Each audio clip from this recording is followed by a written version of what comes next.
A big thank you to Dustin for reviewing the Swivel Pro60 3512, the 2-in-1 workbench from Swivel Storage Solutions.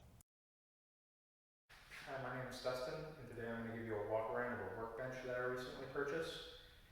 This is a Swivel Pro 60-inch workbench.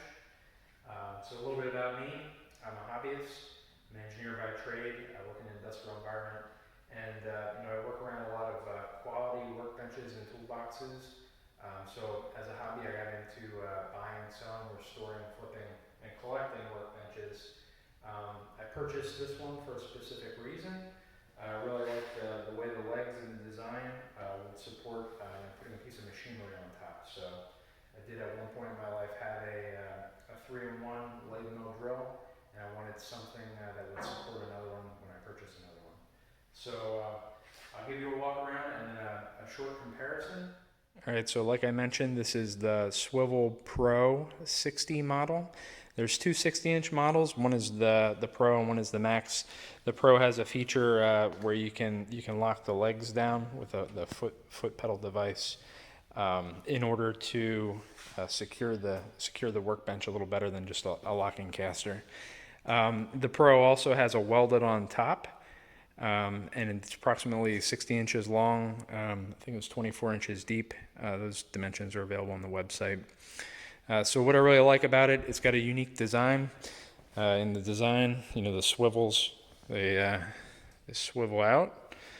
So it's a little bit different than your standard toolbox, but also the framework and the way that it's manufactured. So my initial impression, this thing is solid. It's very heavy. It's 600 or 700 pounds. It's heavy compared to even some of my other toolboxes. So, and I really like the color scheme. I thought it was very well put together. It's got a very nice paint job, powder coating, and really like the way it came out. So, I did buy this one scratch and dent. I ordered it through Clamca Toolbox Distributors. They're the primary distributor, and they were selling some scratch and dents. So, full disclaimer, I did get a slight discount in order to provide a video comparison and a drawer divider that I can compare with. All right, so when I was talking about the construction that I appreciate on this, it is a square tube construction. So if you can kind of see in here, it's a welded frame before the toolbox is put in it, before the drawers are put in it. So it makes it very sturdy. One of the reasons that I didn't want to, just level out a Vidmar or something to set a machine on is because they don't have a tube square frame, and they're not quite as sturdy when you put a heavy amount of weight on top of them. You have to have it exactly level and weight it out properly. Where in this, since it has its own frame, I can level it up on the floor. I can move it around if I need to, and that's the added benefit of the frame.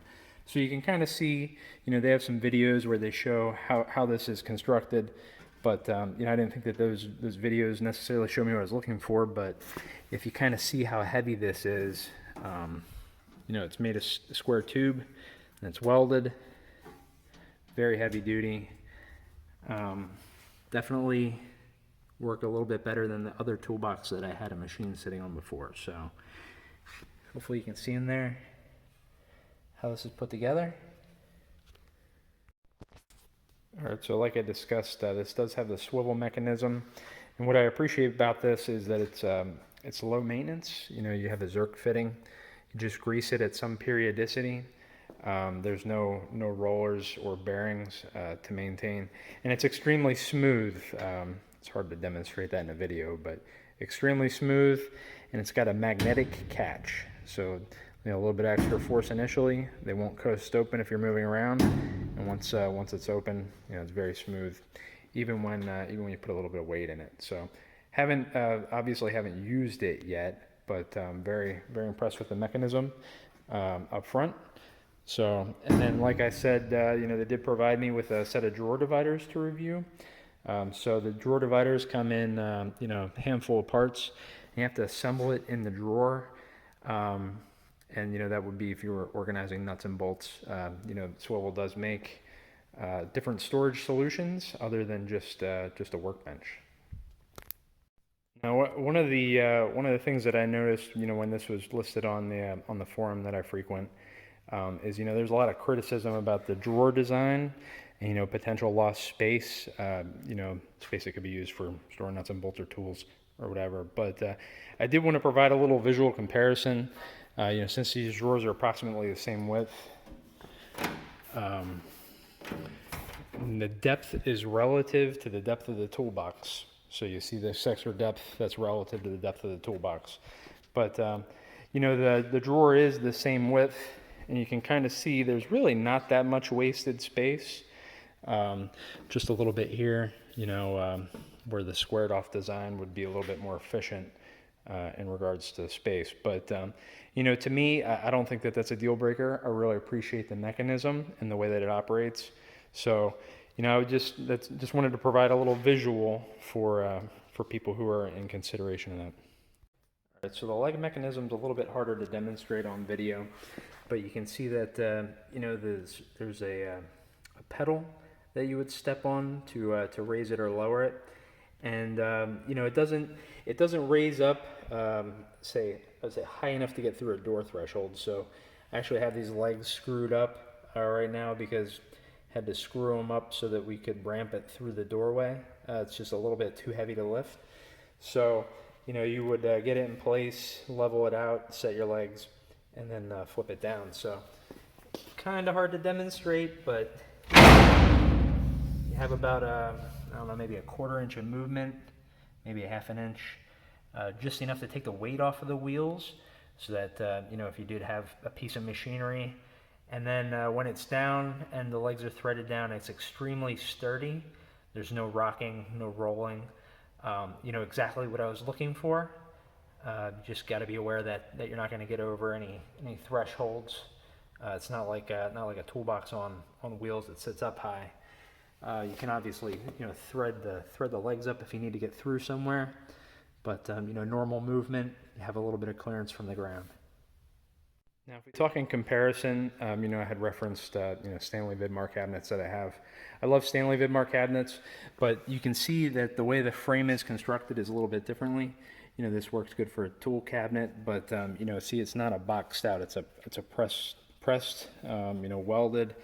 But you see, it's not quite the same structure. So, like I said, I have one of these that I use as a workbench, and I have a lot of weight on the top, and if it's not perfectly squared up, it does buckle the drawers. So to have something that I'm going to roll around and be able to move out of the way, this didn't necessarily provide the best solution. Now, from a comparison standpoint, if I was going to compare these two workbenches, obviously the Vidmar is a little bit different dimensionally, but it's about a 60 inch, so you have 2 rows of drawers. The drawers are dimensionally about the same width as each other. And then you see, like, a comparison of the dividers. You are a little bit more limited in your divider arrangement in the swivel. Based on the drawer design, I wouldn't necessarily say that would be a deal stopper for me.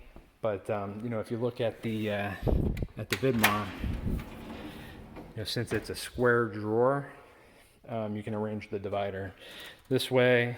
You can arrange it the other way. You have a lot more dimensions to work with. Now, I think that I personally prefer to use cups. If I'm putting nuts and bolts in, just get a bunch of cups that fit in the area that I want, and then I can remove them when I want to. So that's a comparison of the drawer dividers. In summary, if I was going to compare this to Snapon or the Vidmar that I'm more accustomed to, it's definitely got its positives, like I was saying with the frame. It's a more robust frame, for putting weight on when you're able to put the legs down like that. Definitely more robust than the Vidmars that I have, or the Snap-on toolboxes that I've had, or any of the other manufacturers. So I appreciate that frame style and the fact that I can roll it around. This will work perfectly for what I bought it for. Other positives in the design, the unique design, it is extremely smooth. I really appreciate that about it, that it's low maintenance. I'd say, like, some critique areas that I have, the drawer liner that came with it, it It's a pretty low quality drawer liner in my opinion. Not something that I would expect from a $3,000 toolbox or a workbench. But you know, it was free. I didn't have an upcharge. You know, if you were going to buy one from Snapon or Vidmar or Lista, you know, you would pay an upcharge for a drawer liner. You get a little bit higher quality drawer liner, but you know, they're certainly not cheap. So if I was buying one of these or buying another one of these, you know, I wouldn't count on that if that was important to me. I would just, you know, buy a roll. I personally like new source drawer liners. I would just buy a roll of new source and not worry about that. So that's one negative that I think about it. You know, obviously you don't have the opportunity for a single drawer, but you know, I wouldn't say that that's a deal breaker for me. I do like on some of my toolboxes to have a long top drawer, but I do appreciate the mechanism on this and the fact that I can open it if I'm you know, still standing in front of it, you know, versus having to step back and open the whole drawer. So this works great as a workbench. You know, I really appreciate that mechanism. You know, we talked about the drawer liners.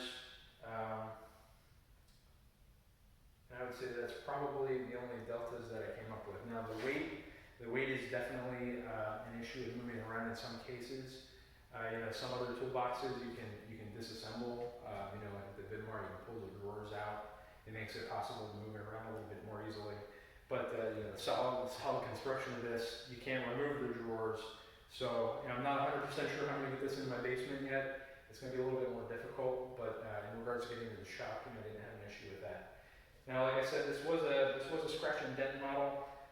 You know, for me personally, this came, it has some dents in it.